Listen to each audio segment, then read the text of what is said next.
Hello दोस्तों, कैसे हैं आप सब। आई होप कि आप सब अच्छे होंगे। दोस्तों, आज हम लोग क्लास 11th के दूसरा टॉपिक पढ़ने वाले हैं, जिसका नाम है तीन महाद्वीपों में फैला हुआ साम्राज्य, जिससे हम लोग 25 क्वेश्चन आंसर करने वाले हैं। दोस्तों, आप देख सकते हैं ये रोमन एम्पायर है, जिसके बारे में आज हम लोग पढ़ेंगे। तो क्लास 11 का दूसरा टॉपिक में रोमन साम्राज्य के बारे में थोड़ा विस्तार से दिया हुआ है। तो आज हम लोग रोमन साम्राज्य के बारे में ही पढ़ने वाले हैं।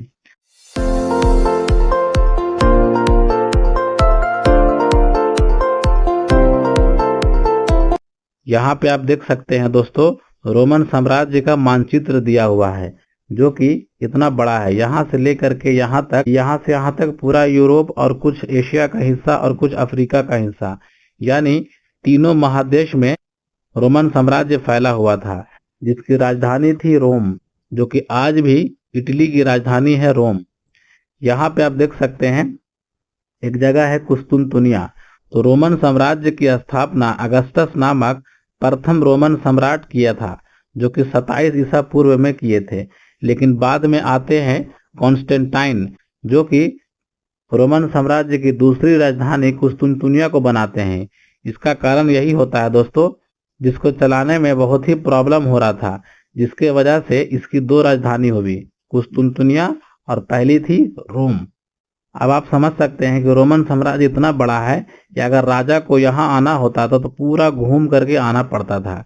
इसीलिए अलग अलग इलाके में अलग अलग अमीर होते थे, यानी अमीर लोगों को ही कुछ पावर दिया जाता था, ताकि वहां पे अपने हिसाब से टैक्स वसूल करके राजा को पहुंचा दिया जाए। तो उसी में कुछ प्रमुख नगर हैं, जैसे कि यहाँ पे आप देख सकते हैं कार्थेज। यहाँ पे आप देख सकते हैं सिकंदरिया। सिकंदरिया नामक शहर मैकेडोनिया के राजा थे सिकंदर महान, उसी ने ही सिकंदरिया नामक शहर की स्थापना की थी। उसके बाद यहाँ पे दिया हुआ है एंटियोक।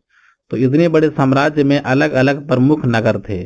और आपको बता दें कि इसी के जस्ट बगल में ईरान का पार्थियन साम्राज्य आता है, उसके बाद ससानी वंश आता है, जो कि बाद में दोनों में युद्ध भी होता है।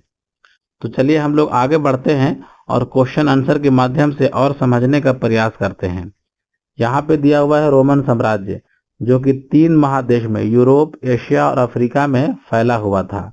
यह एक विशाल साम्राज्य था, जिसकी स्थापना अगस्टस ने 27 ईसा पूर्व में किया था, जो कि रोमन साम्राज्य के पहले राजा थे। उसके बाद दिया हुआ ससानी साम्राज्य। यह ईरान का साम्राज्य था। ईरान में सबसे पहले पार्थियन वंश था, उसके बाद ससानी वंश आया था, जिसकी स्थापना 3री शताब्दी में हुई थी। यह रोमन साम्राज्य का प्रमुख प्रतिद्वंदी था, यानी दोनों में काफी टक्कर होता रहता था। आगे दिया हुआ कार्थेज, उत्तरी अफ्रीका में स्थित एक प्रमुख शहर, जो पहले फोनिशाई उपनिवेश था और बाद में रोमन साम्राज्य का हिस्सा बना था। टेसोफोन उस समय ससानी साम्राज्य की राजधानी हुआ करती थी, जो कि आज के इराक में था। उसके बाद दिया हुआ सिकंदरिया, मिस्र में स्थित एक प्रमुख शहर, जिसे सिकंदर महान द्वारा स्थापित किया गया था और रोमन साम्राज्य के दौरान एक प्रमुख व्यापार और सांस्कृतिक केंद्र था। जुपिटर, रोमन साम्राज्य के कुछ देवता होते थे, जैसे जुपिटर, मिनर्वा, मार्स। उन्हीं लोगों को वह देवता मानता था। बाद में ईसाई धर्म का वर्चस्व बढ़ जाता है, जो कि खास करके कॉन्स्टेंटाइन होते हैं, वही ईसाई धर्म को आधिकारिक रूप से मान्यता देते हैं। उसके बाद दिया हुआ पार्थियन वंश, जो कि ईरान का सबसे पहला वंश था, उसके बाद ससानी वंश आया था। उसके बाद दिया हुआ घुड़सवार। रोमन साम्राज्य में घुड़सवार को नाइट कहा जाता था। उसके बाद दिया हुआ है डेन्यूब नदी। डेन्यूब नदी यूरोप महाद्वीप की एक प्रमुख नदी है, जो कि कई देशों से होकर गुजरती है। डेन्यूब नदी टोटल 10 देशों से होकर गुजरती है। इसका कारण यही है दोस्तों कि यूरोप में बहुत छोटे छोटे देश हैं, इसी कारण से यह 10 देशों से गुजरती है। उसके बाद दिया हुआ है फरात नदी, पश्चिम एशिया की एक प्रमुख नदी, जो रोमन साम्राज्य और पार्थियन ससानी साम्राज्य के बीच एक प्राकृतिक सीमा थी। यानी इस तरीके से फरात नदी थी, और फरात नदी के इधर इस साइड में रोमन साम्राज्य था और इस साइड में ससानी और पार्थियन साम्राज्य था, जो कि दोनों में बाद में बहुत टक्कर होता है। आगे दिया हुआ है एटियोक। एटियोक भी रोमन साम्राज्य का बहुत ही प्रमुख नगर था जो कि व्यापार और प्रशासन के लिए जाना जाता था। आगे दिया हुआ है सम्राट अगस्टस, इसी ने ही रोमन साम्राज्य का विस्तार किया था। आगे दिया हुआ है सिकंदर महान। सिकंदर महान मैकेडोनिया का राजा था जिसने यूनान, मिस्र और पश्चिम एशिया में विशाल साम्राज्य स्थापित किया था, जिसकी विजय के परिणाम स्वरूप हेलेनिस्टिक संस्कृति का विस्तार हुआ था। उसके बाद दिया हुआ है ग्लेडिएटर। रोमन साम्राज्य में जानवरों से लोग लड़ाई करते थे जो कि खास करके दास लोग होते थे।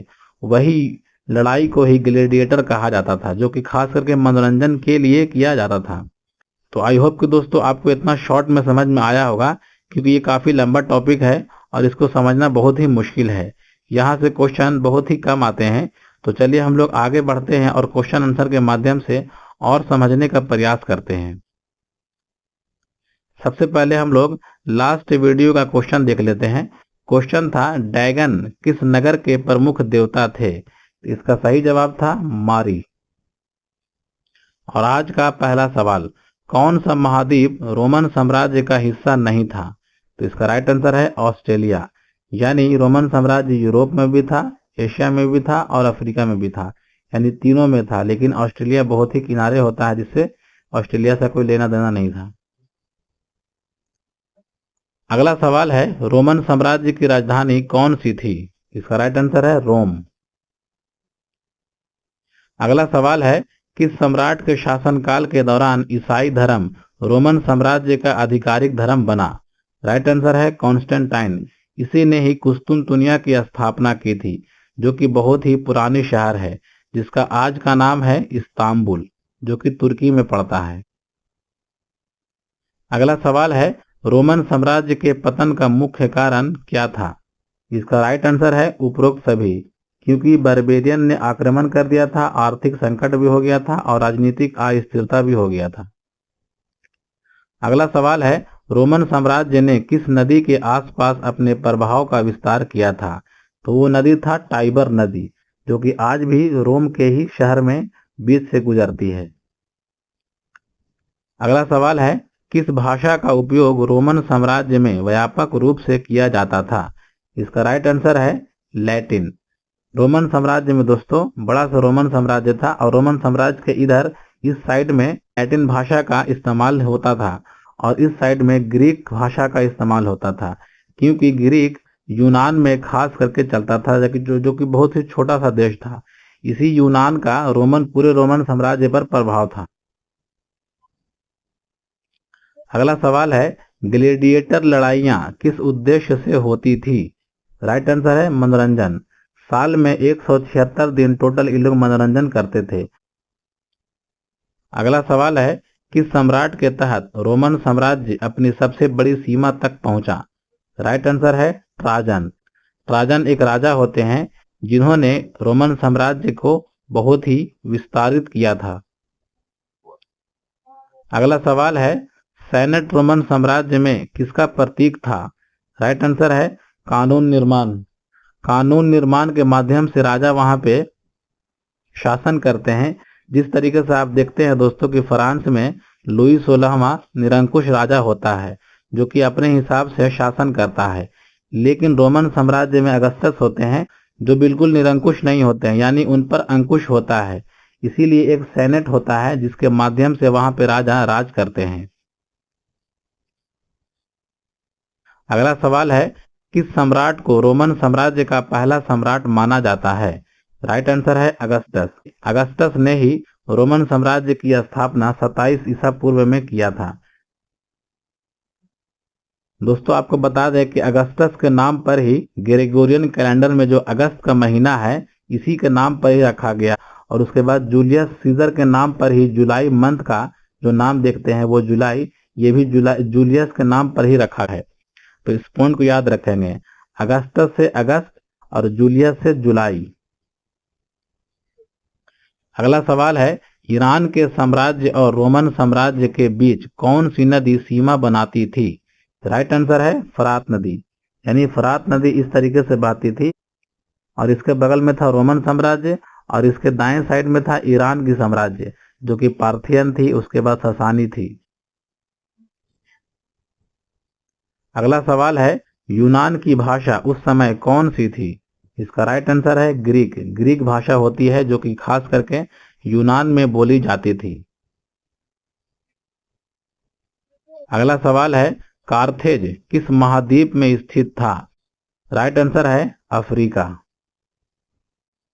अगला सवाल है, मैकेडोनिया के किस शासक ने अधिकांशतः सभी शहरों पर विजय प्राप्त की थी?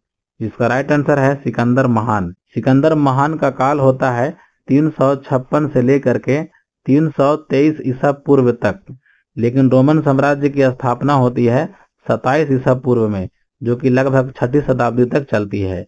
तो इस पॉइंट को याद रखेंगे कि रोमन साम्राज्य से पहले सिकंदर था, उसके बाद रोमन साम्राज्य की स्थापना होती है। अगला सवाल है, डेन्यूब नदी किस महाद्वीप की प्रमुख नदी है? इसका राइट आंसर है यूरोप, जो कि लगभग 10 देशों से होकर गुजरती है। अगला सवाल है, रोमन साम्राज्य की स्थापना किसने की और कब की थी? राइट आंसर है अगस्टस ने किया था 27 ईसा पूर्व में। अगला सवाल है, ईरान जिसका पुराना नाम था फारस साम्राज्य में किस प्रकार की सेना थी? राइट आंसर है बलात सेना। दोस्तों आपको बता दें कि फरात नदी के इस साइड में था ईरान की साम्राज्य और इधर था रोमन साम्राज्य। रोमन साम्राज्य में खास करके व्यावसायिक सेना होते थे और ईरान की जो साम्राज्य थी उसमें बलात सेना होते थे। बलात सेना का मतलब उसे युद्ध के समय ज्वाइनिंग किया जाता था और अपने हिसाब से पेमेंट दिया जाता था, लेकिन रोमन साम्राज्य में वहां पे सभी को पेमेंट दिया जाता था। अगला सवाल है, रोमन साम्राज्य में कितने प्रमुख वर्ग थे? इसका राइट आंसर है 3, यानी पहले एक होते थे सम्राट, सम्राट के बाद होते थे अभिजात। अभिजात का मतलब ये हुआ अमीर लोग जो राजा के खास सगे संबंधी होते थे, और तीसरा था सेना। इन्हीं 3 वर्गों के माध्यम से रोमन साम्राज्य चल रहा था। अगला सवाल है, रोमन साम्राज्य में टैक्स वसूलने का काम कौन करता था? ये करते थे अभिजात वर्ग जो कि अमीर होते थे। अगला सवाल है, रोमन साम्राज्य के प्रमुख शहर कौन कौन से थे? इसका राइट आंसर है कार्थेज, सिकंदरिया और एंटियोक। कार्थेज होता है अफ्रीका में, सिकंदरिया भी होता है अफ्रीका में, एंटियोक होता है एशिया में। अगला सवाल है, ईरान में ससानी वंश की स्थापना किस शताब्दी में हुई थी? राइट आंसर है 3री शताब्दी में हुई थी। इससे पहले था पार्थियन वंश जो कि बहुत ज्यादा युद्ध नहीं लड़ते हैं, लेकिन 3री शताब्दी में ससानी वंश आने के बाद रोमन साम्राज्य में काफी ज्यादा युद्ध होने लगता है। अगला सवाल है, रोमन साम्राज्य में परिवार की कौन सी अवधारणा प्रमुख थी?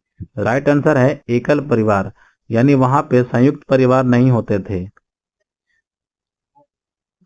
अगला सवाल है, रोमन साम्राज्य में घुड़सवार को क्या कहा जाता था? राइट आंसर है नाइट। अगला सवाल है, जुपिटर, मार्स और मिनर्वा किस साम्राज्य के प्रमुख देवता थे? राइट आंसर है रोमन साम्राज्य। बाद में ईसाई धर्म प्रमुख हो जाता है और उसके बाद उसी के माध्यम से शासन चलने लगता है। अगला सवाल है, रोमन काल के दौरान ईरान की राजधानी क्या थी? राइट आंसर है टेसोफुन। टेसोफुन रोमन काल में ईरान की राजधानी हुआ करती थी।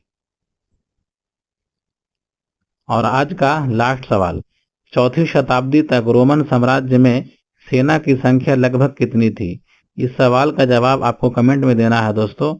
और आज के लिए बस इतना ही। मिलते हैं हम लोग फिर अगले वीडियो में कुछ नए टॉपिक को लेकर।